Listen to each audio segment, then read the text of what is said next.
cluttered papers, chaotic desk, and the never-ending search for the one worksheet that you need, you're supposed to be doing today is the struggle that every teacher knows all too well, me included. But what if I told you that there's a simple do-it-yourself solution that can transform your classroom into a well-organized oasis? It worked for me, and I know it can work for you too. In today's video, I am going to show you how to create your very own almost free paper drawer organizer, perfect for filing all your weekly papers in a neat and orderly way. Even more organized and stress-free classroom is what you are after, you're in the right place. Let's get started. Okay, before we get started, you always want to make sure that you gather your supplies. So I've got my boxes. I honestly wish I had 6 boxes instead of 5. I'll talk a little bit more about that later. I've got my scissors. I'm going to use some double-sided tape. I've got my glue gun. I've got my duct tape.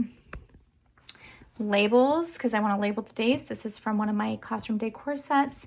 And I'm using, this is like a wrapping paper. It's white. Any wrapping paper that you have would work great. I like to make mine match my classroom, but it can be, I mean, really, you're not seeing that much of it. So it can be whatever you already have on hand would work just great. All right, we are going to be using cereal boxes. So it does work better if you make sure that all your cereal boxes are the same size.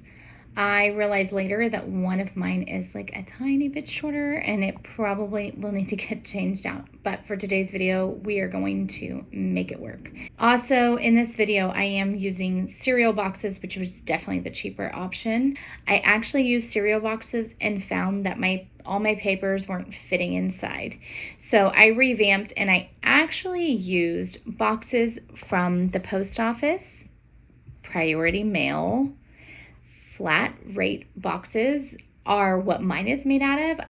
Next up, we are about to get started, but really fast before we make our new daily paper drawers, I want you to take a second and hit that like and subscribe button so that you do not miss any other fun do-it-yourself projects for your classroom.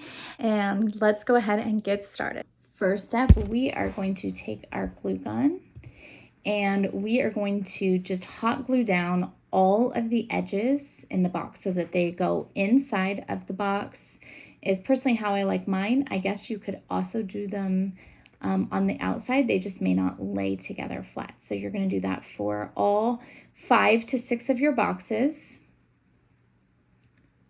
And once we get done, we are going to glue our boxes together. So just make sure that you put enough glue. I mean, we are going to end up wrapping them.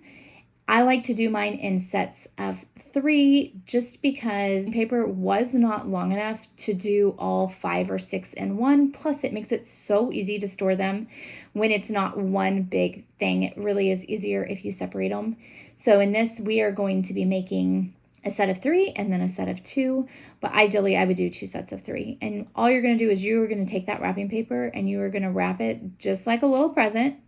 The only difference is that you want to make sure and leave the front part open. And so I kind of lined it up on the edge to have it open. And then the next thing we're going to do is we're going to take our duct tape and we are going to put it along the edges. And this just helps keep everything nice and long lasting. Like I said, mine have lasted me for 7 years. They are going strong. I love that duct tape and wrapping paper comes in all different colors, which means that you can easily make it match your classroom. For the sides, I'm going to do a little clipping just so that they lay in there a little bit more flat. Right, so next up, we are going to take those labels that we printed, the Monday through Friday labels, and just lay them across the bottom. I'm using double-sided tape to stick them down. It's really not necessary. I normally use just laying them down with a little bit of tape, and then I like to put packing tape over it to really make it last for a really long time. I'm just going to set it on the edge so that you can easily and clearly see it up at the front.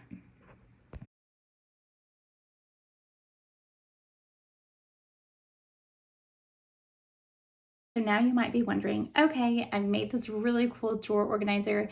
How do I use it? And so what I do, and what I was saying at the beginning, is that I really wish I had 6 boxes, because I like to always have one at the bottom for either extra papers that we didn't get to, or personally, I would love to have like a next week one, because usually I plan ahead, and it would be great that if I had copies coming in or things that I had pulled, that it was just hanging out right there in that next week box. So personally, when I go to if I remake these, I would do a set of 3 and a set of 3. And then what I do is on Thursdays, I usually plan.